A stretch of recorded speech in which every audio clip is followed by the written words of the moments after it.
प्रिय और सभी को जय मसीह की। मैं प्रभु का धन्यवाद देता हूँ, एक बार फिर से पिता ने आपके बीच में आने का कृपा दिया। अजीजों, मैं आज बात करूँगा पवित्र आत्मा के विषय में। ये एक बहुत गहरा विषय है, कृपया इसको मजाक में मत लीजिएगा। और मैं आपको बताना चाहता हूँ, मैंने फिलहाल ही में एक यूट्यूब पर एक वीडियो देखा था। एक भाई साहब थे, वो बता रहे थे कि मेरे पास एक चाबी है। क्या बोल रहे थे? कहते मेरे पास एक चाबी है जिसके द्वारा आप पवित्र आत्मा मिनटों में पालोगे। मैं देखा, मैंने बोला यार कि क्या बात कर रहा है।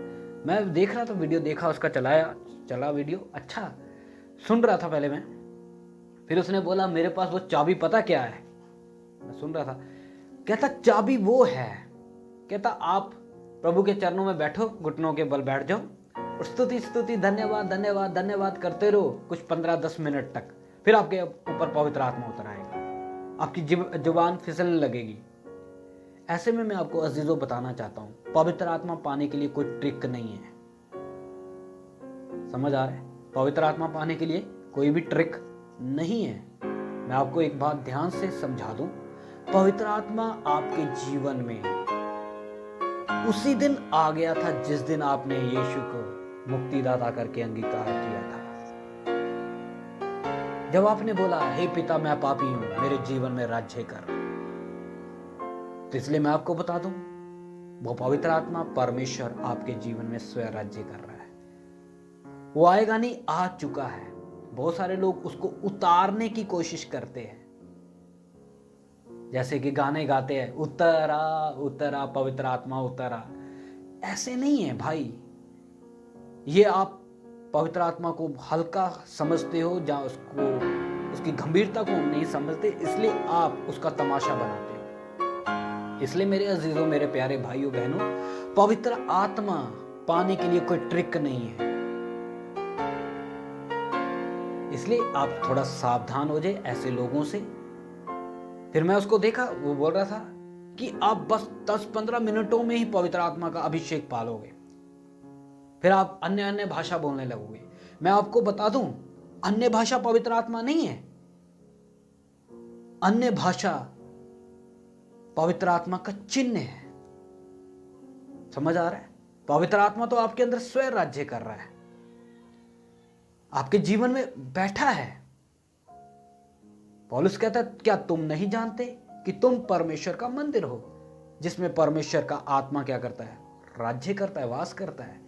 इसलिए अजीजों, मेरे प्यारे भाइयों बहनों, हम इन दिनों में थोड़े सतर्क हो जाए, गंभीर हो जाए, क्योंकि बहुत से उल्टे पुल्टे उपदेश देने वाले आ चुके हैं। इसलिए आप थोड़ा सावधान रहे, इन दिनों में जागरूक रहे कि हे प्रभु, हम भी प्रार्थना कर रहे हैं, प्रभु ऐसे लोगों की तू समझ को खोल। हम भी प्रार्थना कर रहे हैं, प्रभु तू उनकी बुद्धि को खोल। वो लोग परमेश्वर को अपनी बुद्धि से ढूंढते हैं, अपने दिमाग से ढूंढ रहे हैं।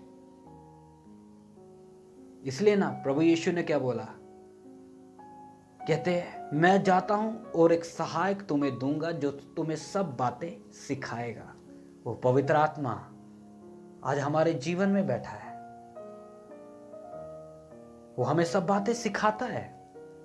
वो ये नहीं बोलता भाई जी तू 10-15 मिनट बैठ और रट्टा लगा ले, तेरे को पवित्र आत्मा मिल जाएगा। नहीं, ऐसा नहीं है। जैसे कि हम देखिए, कुछ बार हम कुछ गाने सुनते हैं, म्यूजिक सुनते हैं, और उसको हम सुनते हैं तो हमें वो क्या हो जाता है, याद हो जाता है, हमें रट्टा लग जाता है। फिर हम उस गीत को बार बार गाते हैं, बार बार गाते हैं। उसी तरह कुछ लोगों ने पवित्र आत्मा का रट्टा लगाया हुआ है। एक ही अन्य भाषा बोलने का मतलब उसी भाषा को बार बार क्या करते रहते हैं, दोहराते रहते हैं। ये एक रट्टा है। कुछ लोगों ने रट्टा लगा कर रखा है, या कुछ लोगों ने ड्रामा इसको समझ के बैठा है। एक बहन चर्च में थोड़ी सी स्तुति कर रही है, प्रार्थना करने लगी, आत्मा में भर गई। उसी को देखकर दूसरी ने भी क्या कर लिया, अरे इसके ऊपर उतर गया, मेरे ऊपर क्यों नहीं उतरा, वो भी उछलने लग पड़ती है। ऐसे में बहुत सारे लोग पवित्र आत्मा का ड्रामा करते हैं। इसलिए पवित्र आत्मा को उन्होंने तमाशा समझ रखा उन लोगों ने। इसलिए कृपया आप पवित्र आत्मा का मजाक मत बनाए कलीसिया में। इसलिए कृपया करके मैं आप सभी से निवेदन करता हूं, पवित्र आत्मा आपके जीवन में स्वयं राज्य कर रहा है। आपने जिस समय यीशु को अंगीकार किया था उसी दिन आपके जीवन में वो राज्य कर रहा है। उसको उतारने का कोई ट्रिक नहीं है, या कोई जप कर लो, नहीं। ऐसे में वो भाई साहब का मैं वीडियो देख रहा था, वो कहता है बस आपको 15 मिनट में पवित्र आत्मा मिल जाएगा, बस आपने 15 मिनट तक ये जप करना है, स्तुति करना है, फिर आप ना देखना आत्मा में भर जाओगे। समझ आ रहा है? कुछ लोगों की धारणा ये है जी, हाँ जिसमें अन्य भाषा आता है, जो अन्य भाषा बोलता है वही पवित्र आत्मा से भरता है। नहीं भाई, वो पवित्र आत्मा का चिन्ह है।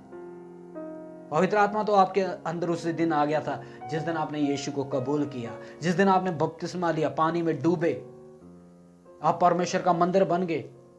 इसलिए आपसे सभी से रिक्वेस्ट है, ऐसे लोगों से सावधान रहे। अगर कोई ऐसा ये सब कुछ करता है, उसको बोलो भाई आप प्रार्थना के साथ वचन को सीखे, वचन को पढ़े। मैं आपको एक लिंक सेंड कर देता हूं, आप उस लिंक में जाकर सीख लेना पवित्र आत्मा क्या है, पवित्र आत्मा कैसा है, पवित्र आत्मा का अनुभव कैसा है, क्या पवित्र आत्मा का भरपूरी मेरे जीवन में है।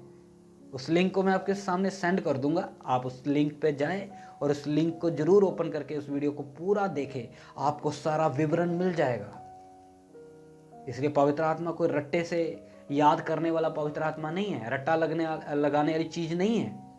इसलिए मेरे अजीजों, मेरे प्यारे भाइयों बहनों, कुछ लोगों के जीवन में पवित्र आत्मा है, लेकिन उसके गुण उनके जीवन में दिखते नहीं है। जैसे कि हम देखते बहुत बार, बहुत सारे लोग चर्च में जाते हैं, कलीसिया में जाते हैं, व्हाइट कपड़े पहनकर आगे जाकर बैठते हैं, अच्छा है, कपड़े अच्छे पहनते हैं और प्रभु के सामने स्तुति गान भी करते, अच्छा है। लेकिन जैसे ही वो आराधना से बाहर जाते हैं, जब अपने घरों में जाते हैं, उनका माहौल, उनका जीवन, जब उनका चाल चलन फिर वैसा का वैसा हो जाता है। फिर एक हफ्ते बाद फिर आते वैसा ही बन जाते, फिर व्हाइट कपड़े डालकर फिर आगे पास्टर के आगे बैठ जाते, जैसे हम बहुत ज्यादा क्या है, पवित्र है। ऐसे में मैं आपको अजीजों बताना चाहता हूं, ऐसे में वो एक बहुत बड़े धोखे में है। अगर उनके जीवन में पवित्र आत्मा है तो उनका जीवन बाहर से भी ऐसा है, अंदर से भी वैसा ही होना चाहिए। क्योंकि हम सुनते हैं, कहते हैं हाथी के दांत खाने के और है और दिखाने के और है। उसी तरह बहुत सारे विश्वासी लोगों का जीवन अंदर से कुछ है, बाहर से कुछ है। वो संडे आराधना में तो बहुत अच्छी स्तुतिगन करते हैं, लेकिन घर जाते ही वही गालियां, वही निंदा, वही लोगों की बदनामी। समझ आ रहा है? इसलिए मेरे अजीजों, मैं प्रभु का धन्यवाद देता हूँ। अगर आपके अंदर सच्चा पवित्र आत्मा अंदर बैठा है तो आपके जीवन में उसके लक्षण नजर आते हैं, आपके जीवन में से उसके गुण प्रकट होते हैं। लोग देखकर बोलते हैं ये परमेश्वर का मंदिर है, इसके अंदर परमेश्वर का आत्मा वास करता है। इसलिए मेरे अजीजों, पवित्र आत्मा को आप हल्का मत ले, उसकी बातों को सीखे, उसकी गहराइयों को जाने। प्रभु आपको आशीष दे। और मैं उस भाई के लिए भी जरूर प्रार्थना करूंगा कि प्रभु उस भाई का बुद्धि खोल, समझ खोल प्रभु, ताकि आपका प्रकाश उसके जीवन में चमके। वो सोच रहे शायद मैं पवित्र आत्मा ऐसे लोगों को दिलवा दूंगा। ये ऐसी दिलवाने वाली चीज नहीं है। समझ आ रहा है? वो सोच रहे हैं शायद मैं ऐसा तरीका बताऊंगा तो लोग पवित्र आत्मा पा जाएंगे। नहीं, पवित्र आत्मा तो भाई साहब आपके जीवन में उसी दिन आ गया था जिस दिन आपने यीशु को क्या किया, अंगीकार किया। ये गीत गाने से नहीं उतरता, उतरा उतरा पवित्र आत्मा उतरा, नहीं, ये तो आपके जीवन में पहले से ही है। इसलिए बहुत सारे लोग उस पवित्र आत्मा की गंभीरता को नहीं समझते, इसलिए धोखे में पड़े हैं। इसलिए मेरे अजीजों, इन बातों के द्वारा प्रभु आपको आशीष दे। सभी को जय मसीह की, जय मसीह की।